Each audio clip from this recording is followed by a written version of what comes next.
नमस्कार। MHD 6 के अंतर्गत आज हम कवि भूषण के विषय में जानेंगे कि ये आचार्य भी हैं और ये जो है कवि भी हैं। तो कवि भूषण जो है ये रीति काल के कवियों में आते हैं और रीति काल के कवियों में इन्होंने भी जो है दरबार से ये जुड़े रहे और भूषण शिवाजी के समकालीन थे और उन्होंने शिवाजी तथा छत्रसाल दोनों का आश्रय ग्रहण किया था। मुख्य बात क्या है कि इन्होंने जो अपने रीति ग्रंथ लिखे हैं वो भी इनके विशिष्टांग निरूपक हैं। दूसरी यानी विशिष्टांग निरूपक में इन्होंने अलंकार पर विशेष रूप से प्रकाश डाला है। दूसरी बात, इन्होंने जो काव्य लिखे हैं वो प्रबंध काव्य हैं और वो राजाओं पर ही आधारित हैं, जिसमें भूषण पर और छत्रसाल पर लिखे गए हैं, जो शिवराज भूषण, शिवा बावनी और छत्रसाल दशक नाम से प्रसिद्ध हैं।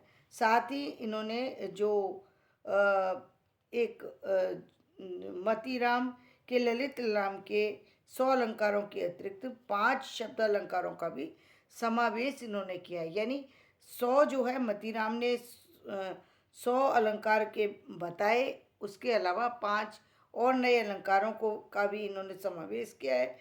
पंडित विश्वनाथ प्रसाद मिश्र ने सही संकेत दिया है कि परंपरा के फेर में हिंदी के कितने ही कवियों का सच्चा उत्कृष्ट रूप निखरने नहीं पाया, क्योंकि परंपरा के फेर में, कौन सी परंपरा के फेर में, कि इन्होंने जो साहित्य को जो सौंदर्य के तले जो दबा दिया, साहित्य के सौंदर्य के तले, साहित्य का सौंदर्य कौन सा, जो उसका बाहरी रूप था, बाहरी कलेवर की तरह के बोझ से कहीं ना कहीं जो काव्य का आंतरिक सौंदर्य है उसको कहीं ना कहीं इन्होंने दबा दिया।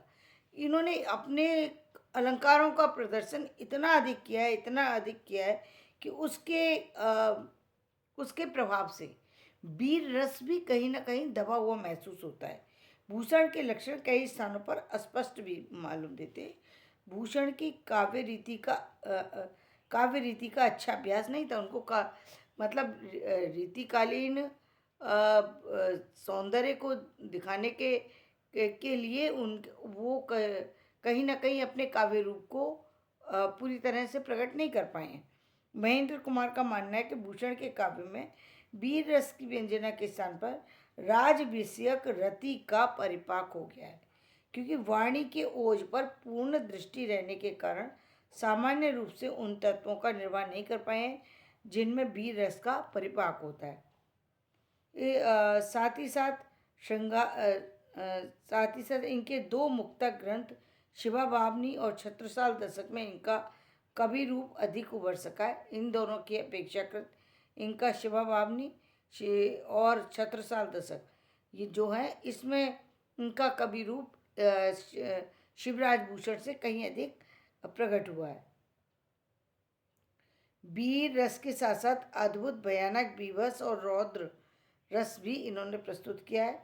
इनके दूषण उल्लास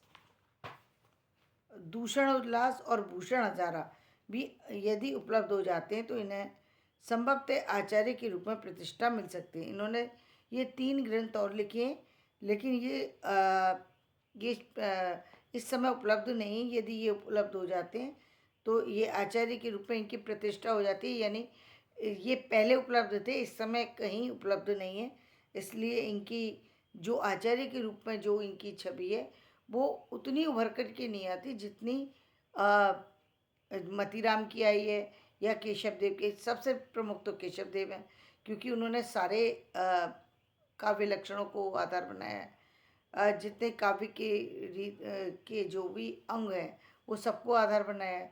और जो मतीराम है उन्होंने विशिष्ट अंगों को ही महत्वपूर्ण दिया है। भूषण ने भी विशिष्ट अलंकार को ही विशेष महत्व दिया है। भूषण की सभी रचनाएं मुक्तक हैं।